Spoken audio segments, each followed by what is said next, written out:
बिस्मिल्लाहिर्रहमानिर्रहीम। आज की इस वीडियो के अंदर हम ढिंगरा के अपेंडिक्स 1 को स्टडी करने वाले हैं। अपेंडिक्स 1 के अंदर कुछ मेमोरेबल नगेट्स हैं जो कि रैपिड रिव्यू प्रोवाइड करते हैं। अगर आप इन नगेट्स को अच्छे तरीके से देख लोगे तो आपको जो रिवीजन करने में आपको कोई दुश्वारी पेश नहीं आएगी। अब इन नगेट्स में किसी स्पेसिफिक चैप्टर को टारगेट किया गया है और इन नगेट्स के अंदर कोई स्पेसिफिक पॉइंट है। फॉर एग्जांपल पहला है एक्यूट एपिग्लोटाइटिस। तो आपने करना क्या है कि जब भी कोई टॉपिक आ जाए तो आपने ये देखना है कि ईयर का टॉपिक है, नोज का टॉपिक है, थ्रोट का टॉपिक है। थ्रोट के मजीद 4 टॉपिक्स होती है, फेरिंग्स, लैरिंग्स, ट्रैकिया और इसके साथ थायराइड, इसोफेगस। तो ये 4-5 टॉपिक्स होती है कि इसके थ्रोट के होते हैं। तो पहला जो है वो है एक्यूट एपिग्लोटाइटिस। तो एक्यूट एपिग्लोटाइटिस ये लैरिंग्स के अंदर आता है। एक्यूट एपिग्लोटाइटिस दैट मीन्स कि एक्यूट इन्फ्लेमेशन है। तो ये लैरिंग्स के किस चैप्टर के अंदर होगा? ओके, तो हम यहाँ पर देख लेते हैं कि लैरिंग्स का कौन सा चैप्टर है जहाँ पे एक्यूट एपिग्लोटाइटिस होगा। तो ये चैप्टर है एक्यूट एंड क्रॉनिक इन्फ्लेमेशन। इसी चैप्टर के अंदर लैरेंजाइटिस भी है और ये एक्यूट एपिग्लोटाइटिस भी है। एक्यूट एपिग्लोटाइटिस का दूसरा नाम होता है सुप्राग्लॉटिक लैरेंजाइटिस, क्योंकि जो एपिग्लॉटिस है वो सुप्राग्लॉटिक स्ट्रक्चर के अंदर आता है। लैरिंग्स को 3 में डिवाइड करते हैं, सुप्राग्लॉटिक, ग्लॉटिक एंड सबग्लॉटिक। तो सुप्राग्लॉटिक के अंदर एपिग्लॉटिस, एरिटेनॉइड और इन दोनों को जोड़ने के लिए अरे एपिग्लॉटिक फोल्ड आता है। जो एक्यूट एपिग्लोटाइटिस है पास्ट के अंदर इतनी मरतबा आ चुका है, वेरी वेरी इंपॉर्टेंट है। इसकी कॉज, इन्वेस्टिगेशन, ट्रीटमेंट एग्जाम में पूछी जाती है, लेकिन कभी कभार इसकी एटियोलॉजी भी आ सकती है। तो एक्यूट एपिग्लोटाइटिस या सुप्राग्लॉटिक लैरेंजाइटिस है तो यह हीमोफिलस इन्फ्लुएंजा टाइप बी की वजह से होता है। जो चिल्ड्रन होते हैं वो 2 से लेकर 7 ईयर्स तक आपको देखने को मिल सकते हैं। क्लिनिकल सिम्टम की बात करते हैं तो सोर थ्रोट ये कॉमन होगा। डिस्फेजिया होता है जो कि अडल्ट के अंदर कॉमन प्रेजेंटिंग सिम्टम है। सांस में दुश्वारी आएगी, डिस्निया होगा, स्ट्राइडर होगा। स्ट्राइडर क्या होता है? नॉइजी ब्रीथिंग होती है। ओके, इसके अलावा एक्यूट इन्फ्लेमेशन है तो जो फीवर है वो काफ़ी ज़्यादा हो सकता है, सेप्टिसीमिया की वजह से होता है। एग्जामिनेशन की बात करते हैं तो टंग को जब डिप्रेस करते हैं टंग डिप्रेसर से, तो जो आपको एपिग्लॉटिस है वो रेड और स्वेलन देखने को मिलता है। रेड और स्वेलिंग, पेन, ये सब चीज़ें इंडिकेट करती है, इन्फ्लेमेशन को इंडिकेट करती है। ओके, तो टंग डिप्रेसर से तो ये पता चल जाएगा। जब आइडियल करेंगे तो आइडियल से आपको सुप्राग्लॉटिक स्ट्रक्चर का एडिमा, कंजेशन देखने को मिलेगी, जो वंस अगेन इन्फ्लेमेशन को शो कर देते होते हैं। वैसे एग्जामिनेशन अवॉइड करते हैं ताकि कंप्लीट ऑब्स्ट्रक्शन हो सके। और इसके अलावा lateral soft tissue x ray of neck, lateral soft tissue x ray of neck है तो वहाँ पर जो एपिग्लॉटिस है उसकी स्वेलिंग होती है, इसको बोलते हैं थंब साइन बोलते हैं। ओके, ट्रीटमेंट की बात करते हैं तो ट्रीटमेंट के अंदर एक निमोनिक आपने याद रखना है, वो है हसन। ओके, तो इन्वेस्टिगेशन के अंदर आपने टंग डिप्रेसर वगैरह आइडियल देख लिया और इसके अलावा एक्सरे पे आपको थंब साइन देखने को मिलेगा। इसका निमोनिक बता रहा था वो हसन है। हसन वाला मैंने मैक्सिलरी साइनस के अंदर भी बताया था आपको। तो एच से हॉस्पिटलाइजेशन है, ए से एंटीबायोटिक है, एच से ह्यूमिडिफिकेशन और ऑक्सीजन भी आता है, एस से स्टीरॉइड है, ए से एडिक्वेट हाइड्रेशन होती है और लास्ट में एन से एंट्यूबेशन आ जाएगी या ट्रैकियोस्टमी आ जाती है। ओके, तो ट्रीटमेंट को आप देख लेना। एंटीबायोटिक के अंदर एम्पिसिलिन वगैरह यूज़ करते थे, लेकिन अगर वो आ जाए, कहने का मतलब है कि रेजिस्टेंस आ जाए तो हम क्या यूज़ करते हैं कि एम्पिसिलिन पहले यूज़ करते थे, लेकिन रेजिस्टेंस आ जाती है तो सेफ्ट्रैक्सोन यूज़ करते हैं। अब इसकी यहाँ से समरी देख लेते हैं। तो जो एक्यूट एपिग्लोटाइटिस है वो हीमोफिलस इन्फ्लुएंजा टाइप बी की वजह से होता है। बच्चों के अंदर होता है, 2 to 7 ईयर्स ऑफ एज में देखने को मिलता है। एक्सरे के अंदर lateral soft tissue x ray of neck के अंदर इसकी स्वेलिंग होती है जिसको थंब साइन कहते हैं। पहले एम्पिसिलिन यूज़ करते थे लेकिन सेफ्ट्रैक्सोन यूज़ करते हैं। आइडियल वगैरह भी देखते हैं और सियानोसेप्टम के अंदर सॉर थ्रोट होगा, डिस्फेजिया वगैरह होगा। ओके, अब नेक्स्ट चीज़ की तरफ चलते हैं, वो है एक्यूट फुलमिनेंट फंगल साइनोसाइटिस। अब ये वाला नोज पैरानेजल साइनसिस के अंदर देखने को मिलेगा। नोज के अंदर भी पीएनएफ के अंदर, पैरानेजल साइनसिस के अंदर होगा। ओके, तो हम आ जाते हैं एक्यूट है तो एक्यूट इन्फ्लेमेशन ऑफ साइनोसाइटिस में आपको ये देखने को मिलेगा। ओके, ठीक हो गया। एक्यूट फुलमिनेंट फंगल राइनोसाइनोसाइटिस, ये क्रॉनिक राइनोसाइनोसाइटिस है। ओके, तो चलो, ये क्रॉनिक राइनोसाइनोसाइटिस वाला चैप्टर है जहाँ पर किन किन चीज़ों का इन्फेक्शन हो सकता है। ओके, यहाँ पर डेफिनेशन होती है। ओके, प्रीडिस्पोजिंग फैक्टर है और यहाँ पर फंगल इन्फेक्शन ऑफ साइनसिस है जो इनके इंपॉर्टेंट होता है। बहुत सारी स्पीशीज होती है जो कि पैरानेजल साइनसिस को इन्वॉल्व कर सकती है, लेकिन एस्परजिलस, इसके अलावा अल्टरनेरिया, म्यूकोर और राइजोपास है। इसका निमोनिक होता है रैम। कंप्यूटर में रैम होती है, मोबाइल में भी रैम होती है। अब 4 वेराइटीज़ होती है, पहला फंगल बाल, दूसरा एलर्जिक फंगल साइनोसाइटिस, तीसरा क्रॉनिक इन्वेसिव साइनोसाइटिस और चौथा फुलमिनेंट फंगल साइनोसाइटिस होता है। फंगस बाल के अंदर आपने जिस फंगस का नाम याद रखना है, ओके, वो है माइसिटोमा। ओके, माइसिटोमा, इसके अलावा यानी फंगस बाल को माइसिटोमा कहते हैं और यहाँ पर एस्परजिलस इन्वॉल्व हो जाएगा। ओके, और जब तक इन्वेजन नहीं होगी, जब तक वो इन्वेड नहीं करेगा, उस वक्त तक आप एंटी फंगल ड्रग वगैरह यूज़ नहीं करेंगे। अगर इन्वेसिव होगा तो इसमें आप एंटी फंगल ड्रग यूज़ करते हैं। तो जो टॉपिक था वो फुलमिनेंट फंगल साइनसाइटिस था। एक बात याद रखनी है कि अगर कोविड का सिनेरियो दे दे या इम्यूनो कॉम्प्रोमाइज या डायबिटीज़ वाला, तो उसके अंदर आपने फुलमिनेंट का नाम लिखना है, जिसमें म्यूकोर या एस्परजिलस आ सकती है। जो म्यूकोर माइकोसिस है वो राइनो सेरिब्रल डिजीज करवाता है। Rhino mean nose, cerebral mean brain से रिलेटेड है। अब होता यह है कि ब्लड वेसल के अंदर इन्वेट करता है, एंडोथेलियल सेल के अंदर इन्वेट करता है, उनको डिस्ट्रॉय कर देता है, जिसकी वजह से एंडोथेलियल सेल डिस्ट्रॉय हो जाती है तो फिर थ्रोम्बस वगैरह क्रिएट होगा। फाइनली इस्कीमिक नेक्रोसिस हो जाती है, और जब इस्कीमिक नेक्रोसिस होती है तो नोज के अंदर आपको एक कैरेक्टरिस्टिक फाइंडिंग देखने को मिलती है। वो क्या होती है? ब्लैक इशार, ब्लैक क्रस्ट होती है, ब्लैक इशार होती है, जो कि इन्फीरियर टर्बिनेट के ऊपर पड़ी हुई होती है। आगे ये फेस, स्कल, बेस, आई और ब्रेन की तरफ फैल सकता होता है। तो इसके ट्रीटमेंट के अंदर क्या होगा, चूंकि ये इन्वेजन यहाँ पे हो रही है, एंडोथेलियल सेल को इन्वेट कर रहा है, तब हम यहाँ पर एंटी फंगल ड्रग यूज़ कर सकते हैं। उसका नाम है एम्फोटेरिसिन बी इंट्रावीनस। और जो पार्ट डैमेज हो गया है तो उसको डीब्राइट कर देना है, सर्जिकली आपने उसको रिमूव कर देना होता है। और ठीक है, एस्परजिलस की वजह से भी एक्यूट फुलमिनेंट साइनसाइटिस होता है और टिश्यू की इन्वेजन होती है, और ऐसे पेशेंट के अंदर सेप्सिस वगैरह भी देखने को मिलती है। लेकिन अगर आप एस्परजिलस और म्यूकोर का कंपेयर करते हैं तो इन दोनों के अंदर सबसे मेन चीज़ है कि यहाँ पर कोई ब्लैक इशार नहीं होता, लेकिन यहाँ पर कोई ब्लैक इशार या ब्लैक क्रस्ट आपको देखने को मिलेगी। ठीक हो गया। तो acute fulminant fungal sinusitis diabetes के अंदर HIV इन्फेक्टेड पेशेंट के अंदर या ट्रांसप्लांट पेशेंट के अंदर होता है। HIV और ट्रांसप्लांट वाले के अंदर क्यों? क्योंकि वहाँ पर इम्यूनोसप्रेसिव कंडीशन के अंदर होती है। इन्वेसिव साइनसाइटिस होता है। ओके, ठीक हो गया। और जो थेरेपी होती है उसमें सर्जिकल डीब्राइटमेंट होती है और एम्फोटेरिसिन इंट्रावीनस देनी पड़ती है, एम्फोटेरिसिन बी। अब इसके बाद है एक्यूट लैरिंजो ट्रैकियो ब्रोंकाइटिस और क्राउप। अब ये वाला once again acute and chronic inflammation of larynx वाले चैप्टर में से आ गया है। तो एक्यूट लैरिंजाइटिस, इसके बाद हमने एक्यूट एपिग्लोटाइटिस पढ़ा था जिसको सुप्राग्लॉटिक कहते हैं। अब जो नेक्स्ट है वो है क्राउप या एक्यूट लैरिंजो ट्रैकियो ब्रोंकाइटिस। इससे पहले जो था वो लैरिंजाइटिस था, सिर्फ एपिग्लोटिस की, एपिग्लोटिक फॉल्ट की और रेटिनॉइड की इन्फ्लेमेशन थी। लेकिन यहाँ पर तीनों स्ट्रक्चर की इन्फ्लेमेशन होगी, लैरिंग्स की भी होगी, ट्रैकिया की भी होगी और ब्रोंकाई की भी इन्फ्लेमेशन होती है, और वो भी एक्यूट इन्फ्लेमेशन होगी।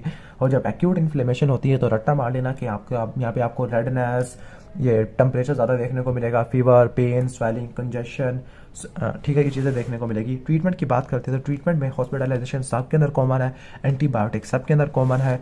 ओके, इसके बाद जो एडिक्वेट हाइड्रेशन है, पारेंटियल फ्लूइड है, ये भी सबके अंदर कॉमन है। ह्यूमिडिफिकेशन ये भी सबके अंदर कॉमन है। कुछ नई चीज़ जो आ गई है वो है एड्रीनलिन आ गई है। ओके, बाकी निमोनिक इसके अंदर भी हसन वाला आएगा। Hospitalization H for humidification, A for antibiotic, S for steroid, A for adrenaline, A for adequate hydration, जिसमें पारेंटियल फ्लूइड्स दोगे डिहाइड्रेशन को ओवरकम करने के लिए, और लास्ट में है कि चेस्ट ट्यूब इंट्यूबेशन या ट्रैकियोस्टमी वगैरह परफॉर्म करोगे ताकि क्या करें, रिस्पिरेटरी ऑब्स्ट्रक्शन को ओवरकम किया जा सके। ओके, ट्रैकियोस्टमी कब यूज़ करते हैं? 72 आवर्स के बाद। तो ये ट्रीटमेंट आपको मैंने बता दिया है। इसके बाद अच्छा, इसके साइन और सिम्टम को भी देख लेते हैं कि नॉर्मली ये होता है कि पैराइन्फ्लुएंजा वायरस टाइप 1 और टाइप 2 की वजह से होता है, जबकि एपिग्लोटाइटिस ये होता था हीमोफिलस इन्फ्लुएंजा टाइप बी की वजह से होता था। दोनों की जो हिस्ट्री होती है वो एज के अंदर बच्चों के अंदर ज़्यादा देखने को मिलती है। और आपको पता है कि जब वायरस का इन्फेक्शन होगा तो उसके बाद बैक्टीरिया का इन्फेक्शन भी काफ़ी ज़्यादा हो जाएगा। ओके, ठीक हो गया। अब ये वाला किनको इन्वॉल्व कर रहा है? लैरिंग्स को, ट्रैकिया को, ब्रोंकाई को। स्पेसिफिकली लैरिंग्स का भी कौन से एरिया को? सबग्लॉटिक रीजन को। तो सबग्लॉटिक रीजन की स्वेलिंग होती है, वहाँ के रिस्पिरेटरी ऑब्स्ट्रक्शन, स्ट्राइडर वगैरह कर देता होता है। डिजीज की बात करते हैं तो डिजीज में क्या होगा? सबसे पहली बात है कि हॉर्सनेस ऑफ वॉइस है, डेट मीन्स कि कोई लैरिंग्स खराब हो गया है। कफ, क्राउपी कफ होती है। ओके, बार्किंग कफ वगैरह जिसको हम सिंपल कह सकते हैं। इसके बाद क्या होगा? डिस्निया होगा। और जो स्ट्राइडर होता है वो इंस्पिरेटरी टाइप ऑफ स्ट्राइडर होता है। अब स्ट्राइडर की भी बहुत सारी यहाँ पर टाइप्स होती है, ये आपको ने पढ़ना है इस वाले चैप्टर के अंदर। इससे अगला chapter I think congenital lesions and stridor वाला, ठीक है। तो जो स्ट्राइडर है वो दो टाइप का होता है, कॉन्जेनिटल और एक्वायर्ड है। तो कॉन्जेनिटल के अंदर लैरेंजोमलेशिया, लैरेंजियल वेब, ओके। इसके अलावा सब ग्लॉटिक स्टेनोसिस है, haemangioma, vocal cord paralysis and tongue and jaw abnormalities है। ओके, दिखाना मैं ये चाह रहा हूँ कि जब इन्फ्लेमेशन होती है, इन्फ्लेमेशन है तो फिब्राइल आपको देखने को मिलेगा। यानी जो एक्वायर्ड है उसको दो में डिवाइड करते हैं, ए फिब्राइल और फिब्राइल।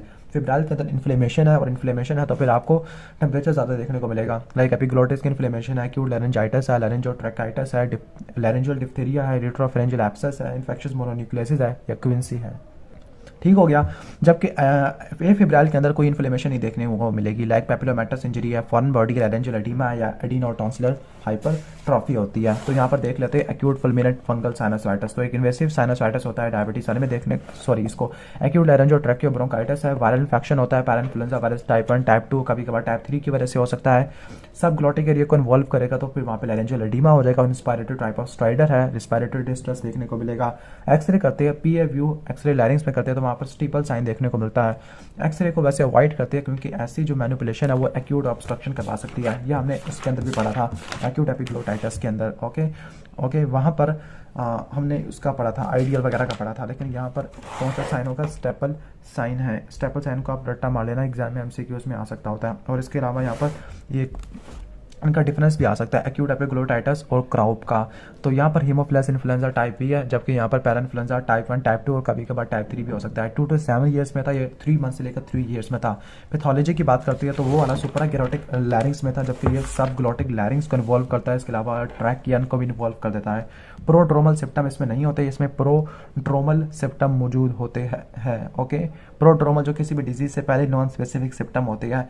ऑनसेट की बात करती है, सडन होता है, इसका स्लो सडन ऑनसेट होता है। ओके, फीवर इसमें रिलेटिवली हाई होता है, इसमें रिलेटिवली लो होता है या लो ग्रेड, या कभी कभार इसमें फीवर होता ही नहीं है। पेशेंट की लुक की बात करते हैं, पेशेंट की लुक टॉक्सिक होती है, इसमें नॉन टॉक्सिक होती है। कफ इसमें एब्सेंट होती है, इसमें बार्किंग सील लाइक कफ होती है।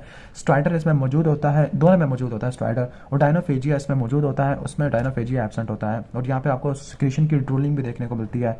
रेडियोग्राफी करती है तो यहाँ पर लैटरल व्यू में थंब साइन होता है, जबकि यहाँ पर एंटीरो पोस्टीरियर व्यू या पीए व्यू में आपको स्टीपल साइन देखने को मिलता है। ट्रीटमेंट की बात करते हैं तो ट्रीटमेंट में ह्यूमिडिफाइड ऑक्सीजन है, 3rd generation cephalosporin, ceftriaxone, ampicillin है, और यहाँ पर ह्यूमिडिफाइड ऑक्सीजन टेंट और स्टेरॉइड वगैरह आ जाते हैं। तो इनका डिफरेंस आप देख लेना डिफरेंट पॉइंट्स के लिए हिसाब से।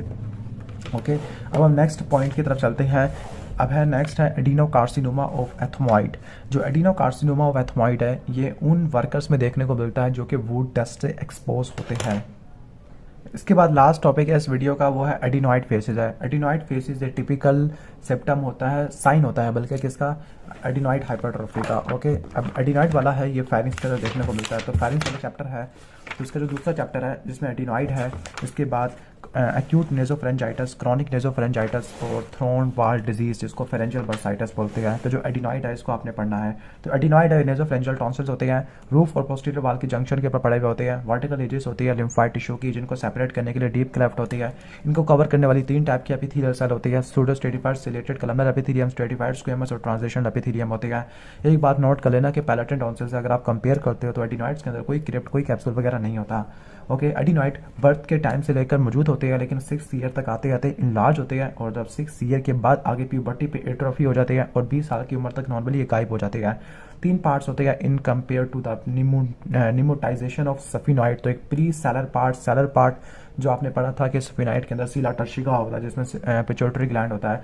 तो इसकी बेस पर हम इसको 3 में डिवाइड कर देते हैं, प्री सेलर, सेलर और पोस्ट सेलर पार्ट होता है। ब्लड सप्लाई की बात करते हैं तो यहाँ पर फेशियल आर्टरी से सेंडिंग पैलेटिन ब्रांच आती है, एक्सटर्नल कैरोटिड आर्टरी से भी कुछ ब्रांच आती है जिसको सेंडिंग फेरेंजियल बोलते हैं। मैक्सिलरी आर्टरी के 3rd पार्ट से फेरेंजियल ब्रांच आती है, और थायरोसर्वाइकल ट्रंक जो कि सुप्राक्लेविकुलर वहाँ से निकलता है। ओके, मुझे थोड़ा भूल गया है। तो थायरोसर्वाइकल ट्रंक की इंफीरियर थायराइड आर्टरी के भी ये सेंडिंग सर्वाइकल पार्ट से निकलती है। अब हम इसके सिम्पटम की बात करते हैं तो 3 तरह के सिम्पटम होती है, नेजल, ओरल और जनरल सिम्पटम होते हैं। जनरल के अंदर एडिनॉइड फेस है, एडिनॉइड फेस के अंदर उसका फेस काफ़ी लॉन्गेटेड होता है, एक्सप्रेशन डल होते हैं, माउथ ओपन होता है, प्रोमिनेंट और क्राउडेड अपर टीथ होते हैं, और अपर लिप हिच अप होता है। जो नोज है वो पिंच इन होती है, यानी जो अपर लिप है वो हिच अप है, नोज पिंच इन है due to disuse atrophy of alae nasi muscle होता है। जो हार्ड पैलेट है वो काफ़ी ज़्यादा हाई आर्च होता है ड्यू टू, क्योंकि जो टंग का मोल्डिंग एक्शन है पैलेट के ऊपर खत्म हो गया है। पल्मोनरी हाइपरटेंशन होती है, और एप्रोसेक्सिया भी देखने को मिलता होता है। ओरल सेप्टम की बात करती है तो ओरल सेप्टम के अंदर ट्यूबल ऑब्स्ट्रक्शन होती है, रिकरेंट अटैक होते हैं, AOM के, एक्यूट ओटाइटिस मीडिया के, क्रॉनिक सुपरेटिव ओटाइटिस मीडिया और ओटाइटिस मीडिया विद मुफियन, इन सारे आपको मिडिल ईयर की इन्फ्लेमेशन देखने को मिलती है ड्यू टू ऑब्स्ट्रक्शन या infection of Eustachian tube. Nasal septum के अंदर नेजल ऑब्स्ट्रक्शन हो सकती है, डिस्चार्ज हो सकता है, साइनोसाइटिस है, एपिस्टेक्सिस है, और वॉइस चेंज हो जाती है। एग्जाम में इसका डायग्नोसिस पूछा जाता है। तो सबसे पहले क्या करेंगे, पोस्टीरियर राइनोस्कोपी से क्या करेंगे, एग्जाम में देखते हैं। फिर इसके बाद नेजोफ्रेंजोस्कोप यूज़ करते हैं जो कि रिजिड या फ्लेक्सिबल हो सकता है। नंबर 3 है कि सॉफ्ट टिश्यू लैटरल रेडियोग्राफ और नेजोफेरिंग्स है, तो ये करते हैं। ओके, जिससे आपको एडिनॉइड का पता चल जाता है। अगर सिम्पटम नहीं है इतने ज़्यादा तो ब्रीथिंग एक्सरसाइज करते हैं, डीकंजेस्टेंट नेजल ड्रॉप यूज़ करते हैं, एंटीहिस्टामिन यूज़ करते हैं। लेकिन अगर सिम्पटम काफ़ी ज़्यादा सिवियर है तब हम यूज़ करते हैं, यूज़ नहीं बल्कि करते हैं एडिनॉइडेक्टमी। ओके, तो इस वीडियो के अंदर हमने कितने पॉइंट्स को कवर कर लिया, हमने 5 पॉइंट्स को कवर कर लिया। कौन कौन से 5 पॉइंट्स थे, थे हमने जिनको कवर किया है। पहला एक्यूट एपिग्लोटाइटिस था जिसके अंदर आपने जो हाईलाइट की हुई चीज़ों को याद करना है, थंब साइन वगैरह, ओके। और दूसरा एक्यूट फुलमिनेंट फंगल साइनोसाइटिस था जो कि म्यूकोरमाइकोसिस और एस्परजिलस की वजह से हो सकता है। कराउ पड़ा जो कि 1 2 3 की वजह से होता है। कार्सिनोमा ऑफ एथमॉइड बोन जो कि वुड डस्ट वर्कर में देखने को मिलता है। और एडिनॉइड फेस जो कि एडिनॉइड हाइपरप्लेजिया में देखने को मिलता है। इसमें क्राउडेड टीथ होते हैं, पैलेट काफ़ी हाई आर्च होता है और जो अंडर डेवलप पिंच इन नॉस्ट्रल होते हैं और हिंच अपर लिप होता है। नेक्स्ट वीडियो में 6 से लेकर 10 पॉइंट्स को कवर करने की कोशिश करेंगे। तो वीडियो को लाइक कर देना, चैनल पर नहीं हो तो सब्सक्राइब कर देना।